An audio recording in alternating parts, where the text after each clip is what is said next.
안보실에서, 국가안보실에서 여러 차례 보고를 했지 않습니까? 예. 네, 이제 서면으로도 3번 보고를 하고 또 유선으로도 예. 3번을 보고 있다고 아마 그렇게 말씀을 하신 것 같은데, 이 2시 50분까지.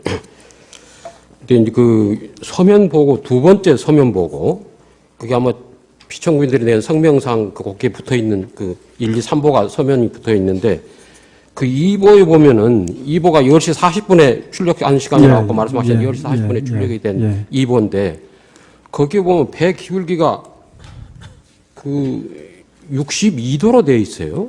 그리고 무슨 그림 같은 게 하나가 붙어 있고, 이건 어떻게 된 겁니까? 아니, 10시 반에 지금 다, 아까 그래서 이제 장접을 했다고 이렇게 이야기를 했는데. 나중에 이제 조사를 해서 이제 배 각도를 저희가 정확히 알게 됐는데, 당시 상황에 저희가 이제 그 말씀을, 재판관님 말씀이 맞습니다. 거기 이제 배 그림이 들어가 있습니다.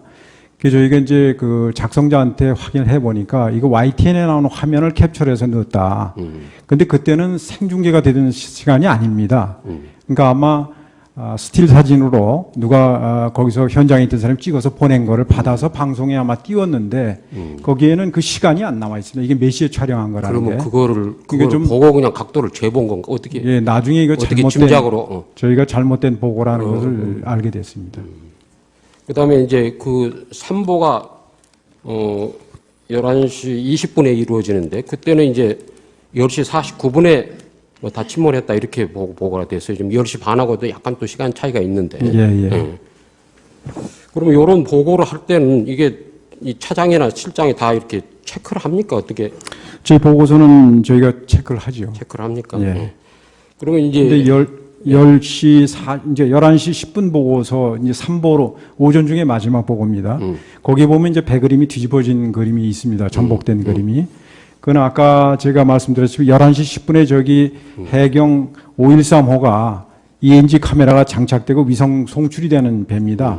그게 들어가서 그때부터는 이제 중계 방송을 봤기, 저희가 그대로 중계되는 걸 봤기 때문에 이 그림은 정확한 걸로 이렇게. 그러면 이제 그 아까 513호에서 ENG 영상을 받아가지고 했다는데 11시 10분부터입니다. 어떤 국정조사 회유력이나 이런 걸 보면 278호에서 한 거 아니냐, 그 받은 거 아니냐 그런데 그건 어떻게 생각하세요?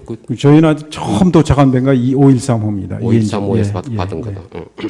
그 이후에도 해경에 여러 배들이 들어가면서 전부 그 ENG 장치가 되어 있는 배들이 3척인가 더 들어간 걸로 제가 알고 있습니다. 어쨌든 그 11시 좀부터 떴던 방송 보도들은 금방 이제 이게 잘못된 것이 밝혀진 것 같아요. 그리고 그런 보고를 해경이나 이런 데서 보고를 청와대에서 받은 바도 없고. 근데 이제 지금 아까 질문하고 계셔서 그런데, 근데 1시 좀 넘어가니까 이게 190명이 다시 추가로 구조가 됐다 이런 이야기가 나와서 아마 이제 그런 혼동이, 계산상 혼동이 생긴 것 같아요. 그게 뭔가 중복 계산이 됐든지. 중복 계산된 걸로 나중에 밝혀졌습니다. 그런 것 같은데, 그것이 1시. 저희가 대통령께 보고된 게 1시 13분으로 제가 알고 있습니다. 아니, 잠깐만요.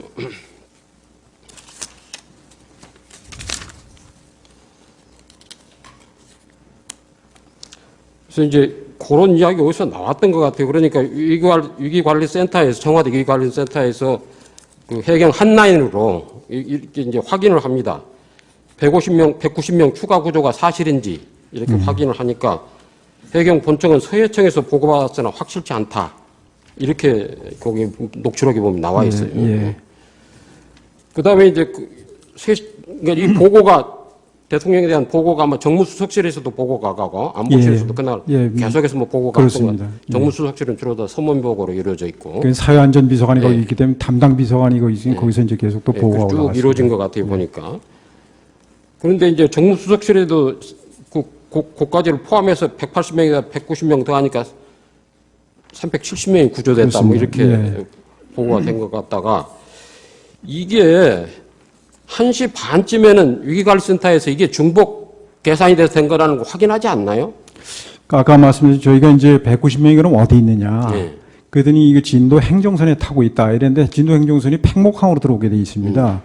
그럼 팽목항에 거기서부터 얼마나 걸리냐 했더니 뭐 얼마 걸린다 해서 그때에 대해서 그럼 들어왔냐 했더니 배가 안 들어왔다는 거 제가 기억이 되는데 그래서 이게 190명을 타려면 큰 배일 텐데 저희 그때 해군 장교의 말에 의하면 조금 의아하게 생각을 했다. 그런 얘기 제가 들은 적이 있습니다. 그러니까 이제 그 현장에서 급하다 보면 그런 일이 생길 수는 있다고 봐요, 저도. 근데 그리고 거기서 또 공식 발표를 했기 때문에 저희가 그걸 또 의심할 상황은 아니었고. 그런데 이제 1시 반쯤에 해경의 이 위기관리, 이제 청와대 위기관리센터에서 위기관리센터가 모든 정보가 모이는 데 아닙니까? 전체 상황이. 모든 국가기관하고 다 연결이 돼가지고. 그러면 이제 이런 상황인데 1시 반쯤에는 파악이 된 것 같은데 그것이 이제 공식적으로 확인이 되는 게 2시 좀 넘어서 이것이 2시 20 몇 분에 잘못됐다. 25분 정도로 알고 있습니다. 근데 제가 생각하기에는 만일에 이게 그 남은 것도 꽤 되는 거예요. 지금 470 몇 명이 되니까 남은 숫자도 뭐 100여 명이 100여 명이 승객이 되니까 있으니까요. 제 생각에는 대통령께서 적어도 10시 보고를 받고 그다음에 10시 15분 또 안보실장하고 통화를 하고 또 10시 반에 해경 청장하고 통화를 했으면은 뭐 특공대까지 투입하는 그런 걸 했으면은 적어도 이 위기관리센터의 상황실에 나오셔야 되는 거 아닌가요?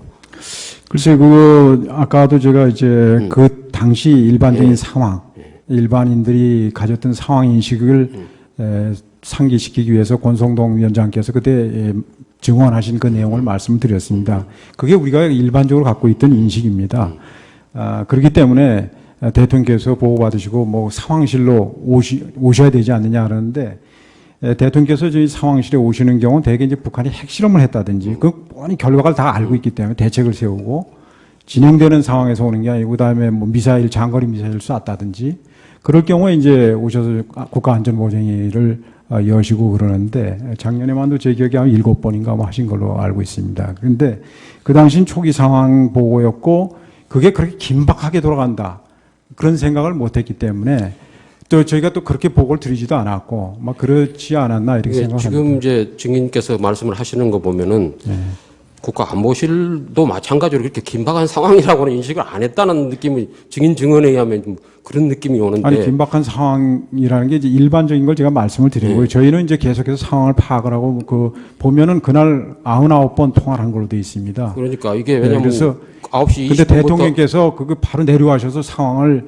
하실 정도의 상황이란 그런 심각성은 아니었다라고 저희가 이제 판단했다는 얘기죠. 그런데 이제 처음에 이제 몰랐을 수도 있고 보고가 늦어져서 뭐 몰랐을 수는 있을 것 같아요. 근데 어느 상황에서는 난 대통령 그러니까 국가안보실에 안 나오시면은 적어도 모시러 가가지고 이 현장에 나오셔야 된다. 이 국민들이 그래야 안심을 한다. 말하자면 꼭 그분이 나와서 구조를 한다는 것이 아니고 꼭 구조가 그래서 성공한다고 아니라도 적어서 나와서 국가의 이 상황에서 대통령 얼굴 모습을 보여줘야 하는 거 아닌가요, 이거? 그러니까 초기 상황이 제가 말씀드렸다시피 저의 인식이 이게 대통령께서 나오셔가지고 막 진두지휘를 하셔야 할 상황이라는 인식이 없었다는 그런 말씀을 드리는 거죠. 그러니까 현장에 부재했다는 이 부분이 나는 중요한 부분이라고 생각을 하는데 물론 관저에 계셨으니까 뭐 직무하고 있었다고 지금 주장을 하시는 거니까 또 그럴 수는 있나. 그러나 이 국가 위기 상황에 대처하는 모습 적어도 왜냐하면 이 국가 위기에 해당하는 재난사고 아닙니까? 이 사고는 아까도 증인도 인정했다시피 이 재난사고가 그 재난의 성격은 나중에 알게 된 거죠. 그 오전 상황에서 이게 국가 재난 사고다라고 인식한 사람은 아마 없었을 겁니다. 그런데 이게 지금 470 승객하고 선원까지 해서 470 몇 명 정도가 타고 가서 침몰하고 있는 상황인데 이걸 위기 상황이라고 안 보시는 겁니까? 아니 계속 저희가 구조 상황을 보고 드리고 대통령께서는 또 그러니까 그 정도로 그 상황에서 위기관리센터에서 관리를 했으면 이건 위기 상황인 거예요. 그러면은 물어봅시다. 예. 대통령께서 지금 관저에서 그 직무를 하셨다고 그러는데, 그러면 관저에 가서 말씀을 드려야 될 거 아니에요, 적어도. 아니 저희들이 계속해서 10시 반 이후에는 가서. 문서로 보고 드리고 전화로 보고 드리고 침몰한 상황인데, 예?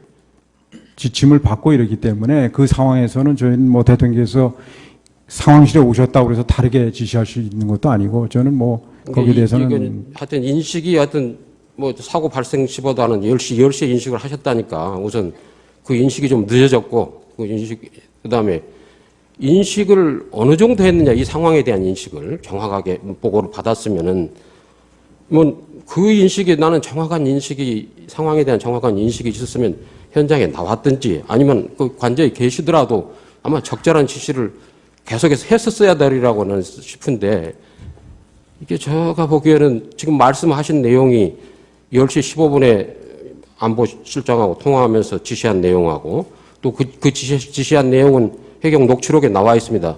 받아 적으라 하면서 VIP 지시사항이라고. 그 다음에 이제 10시 반에 해경 청장하고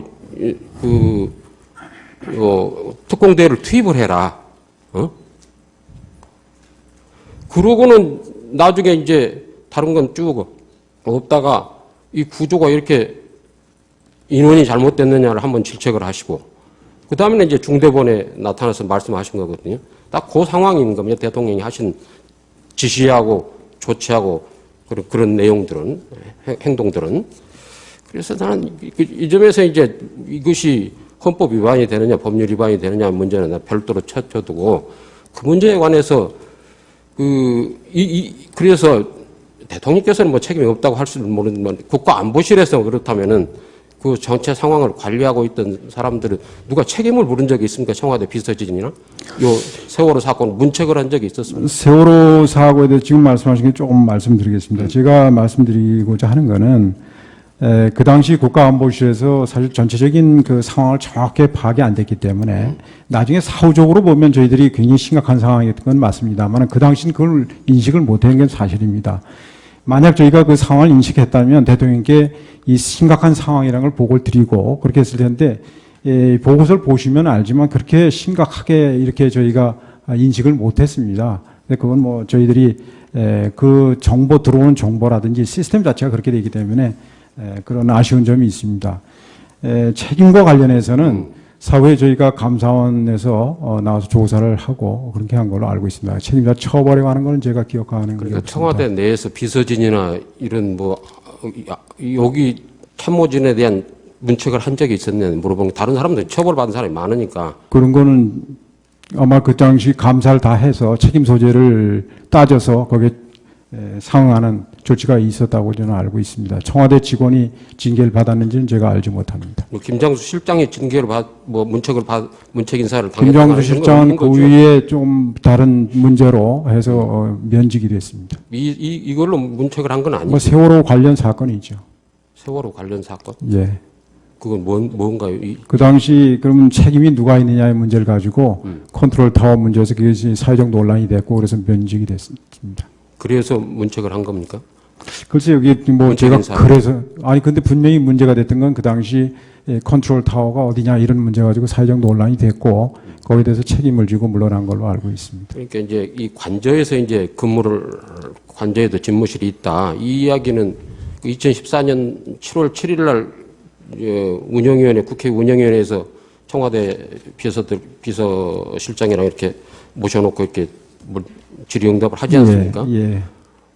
그때 그 회의록을 보면은 관저 집무란 개념은 안 나오더라고요. 어디 계신지 모른다 그런 이야기가 주로 나오지.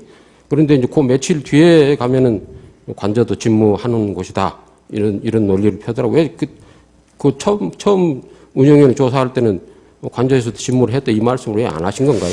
적극적으로 그렇게 말씀은 안 하셨더라고요. 네, 자세히 그래서 제가 들어보니까. 당시 김기춘 실장께서 왜 그렇게 말씀하셨는지까지 제가 알 수는 없습니다만 아마 그 대통령님이 어디 계시고 뭐 하는 이 동선에 대해서 말씀하시는 걸 굉장히 꺼려해서 그런 말씀을 하신 거로 저는 이해를 하고 있습니다. 제가 여기서 한 가지 더 요거와 관련돼서 여쭤보고 싶은 거는 만일에 이제 통상 공식 일정이 없으시면은 관저에서 이제 근무를 하신다 이렇게 말씀을 하시는 것 같더라고요. 근데 그런데 이제 만일에 그날 그냥 통상적으로 근무를 하는 9시에 뭐 대통령이 출근하신 난 다른 대통령이 몇 시에 출근하는지 저도 아는 바가 없는데 이제 우리 공무원들이 9시에 출근하니까 9시에 출근하신다 그러면은 출근해서 본관에 근무를 하셨다 그러면은 이 상황에 대한 인식이 어땠을 것 같아요.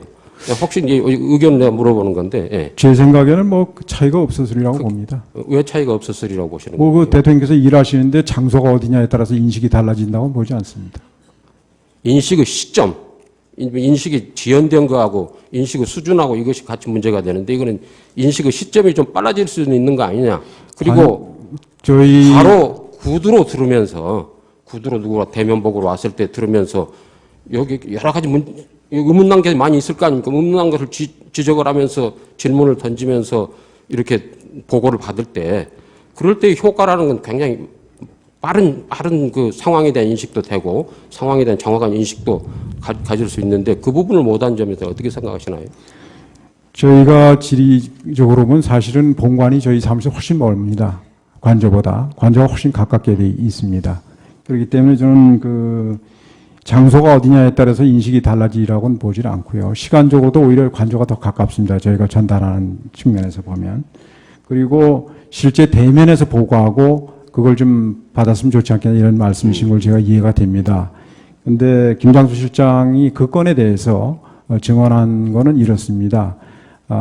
당시 상황을 안보실장으로서 계속 파악하면서 또 조치를 할 게 있는지 뭐 중대본이나 지시하고 저희 상황실 내에서 계속 그걸 해야 되기 때문에 그 상황이 가서 대통령께 대면에서 막 보고해서 뭐 질의응답을 받아야 될 그런 상황은 아니었다라고 본인이 생각했다라고 한 걸로 저는 알고 있습니다. 그래서 다시 말씀드리지만 저희들이 전지적 시점에서 그 문제를 들여다볼 때하고 그 상황이 벌어진 당시의 상황은 큰 차이가 있을 수밖에 없다는 말씀을 제가 부가해서 말씀드립니다. 네, 좋습니다.